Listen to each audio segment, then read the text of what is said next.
Mtachiri wapi? Huko amempeleka bedroom yake. Hiyo bedroom umeona bwana yake moja hivi. Kama ni nyumba ya msichana. Lakini si mumeingia kwa nyumba. Na ule sasa mumeingia. Si mumeingia. So guys, ilikuwa hivi. Nilikuwa nimepewa job kwa hiyo home ya kukalisha gate, kulimia maua na kufanya hizo kazi za garden. So jana Friday August date 7 ilikuwa birthday yangu, na cause boss alikuwa ameenda coast kupeleka familia yake out.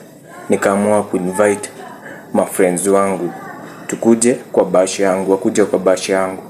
So hiyo boch mwenye tulikuwa tunafanya naye kazi kwa hiyo home, huyo madhe, ndio sasa akaona wale mabeshte zangu wawili wakiwa wametoka au mavijana, akasema ni wezi, akawasha alarm, akaita mapolisi.